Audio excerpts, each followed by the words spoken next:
Bienvenue dans Streaming Radar, la newsletter qui cartographie en clair l'industrie du streaming vidéo. Aujourd'hui, Disney enterre l'app Hulu, Roku démocratise le premium, Paramount réinvente l'UFC, VIX accélère les microdramas et Netflix industrialise l'IA. On plonge. 1. Disney enterre Hulu Standalone. C'est officiel.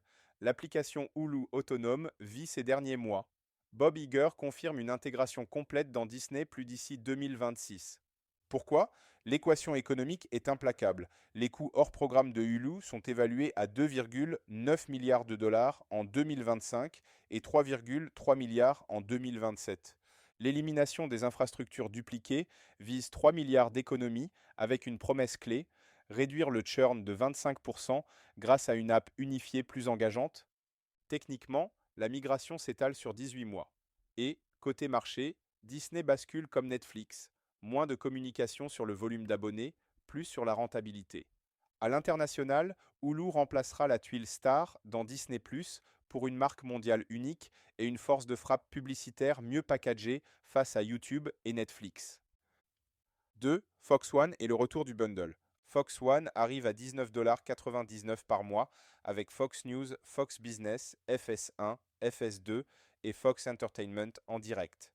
La cible, les cord cutters qui veulent info et sport sans un câble à 80 à 120$ mensuels.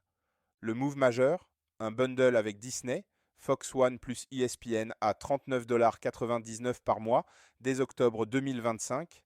Message stratégique, l'ère de la coopération pragmatique entre ex-rivaux est ouverte pour recréer une expérience linéaire en direct to consumer et contrer la distribution de Google et Amazon. 3. Paramount Plus révolutionne l'UFC. Paramount Plus décroche les droits UFC exclusifs aux États-Unis, 7,7 milliards de dollars sur 7 ans. Les 13 événements numérotés et les 30 Fight Nights par an basculent de la logique pay-per-view à l'inclusion dans l'abonnement Paramount Plus à 12$ par mois. David Ellison vise une acquisition massive, environ 8 millions de nouveaux abonnés. Lightshed estime un coût d'acquisition client autour de 40$ contre 120 avec du marketing traditionnel. Certaines soirées resteront codiffusées sur CBS pour préserver la portée broadcast. En filigrane, les droits premium deviennent un aimant à abonnés plus qu'un simple optimiseur d'ARPU, pendant que d'autres, comme DAZN, compressent les coûts de diffusion cloud native d'environ 35%. 4. Netflix industrialise l'intelligence artificielle. Objectif fin 2025, automatiser 40% des workflows de post-production via IA générative. Résultat déjà visible, délai de production réduit de 60% sur les contenus locaux et 800 millions de dollars d'économies annuelles.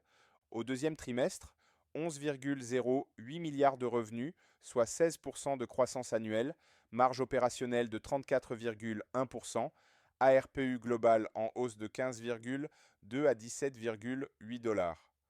Concrètement, Netflix s'appuie fortement sur des outils comme Runway pour le montage, les effets visuels et la colorimétrie, en conservant la créativité dans les équipes.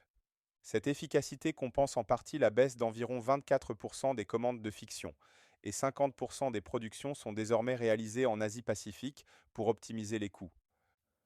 5. Roku démocratise le premium avec Howdy.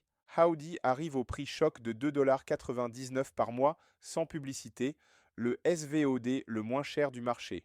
Face aux hausses tarifaires, Netflix à 18$, Hulu à 19$ en ad-free, Howdy devient le ticket d'entrée premium.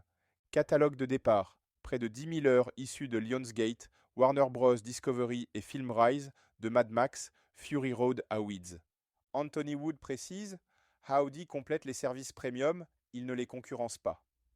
Le contexte aide, selon Antenna, le prix moyen des offres sans pub a grimpé d'environ 23% en 2 ans à 13,88$. Pour Circana, 24% des désabonnements sont purement liés au prix.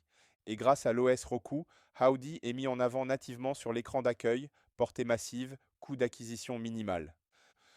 6. VIX et l'explosion des microdramas verticaux. Televisa Univision déploie les microdramas verticaux, 40 séries prévues en 2025, épisodes d'1 à 2 minutes, tournés en 3 à 5 jours par saison, avec iPhone 16 Pro et Sony FX3, et des équipes d'environ 12 personnes. Le choc économique est spectaculaire, environ 8 000 $ par épisode, contre 2 à 3 millions pour une série TV traditionnelle. Les 5 premiers épisodes sortent gratuitement sur Instagram, TikTok, Facebook et X via VIX Micro. La suite est exclusive à l'app VIX dans une stratégie freemium d'acquisition et de rétention.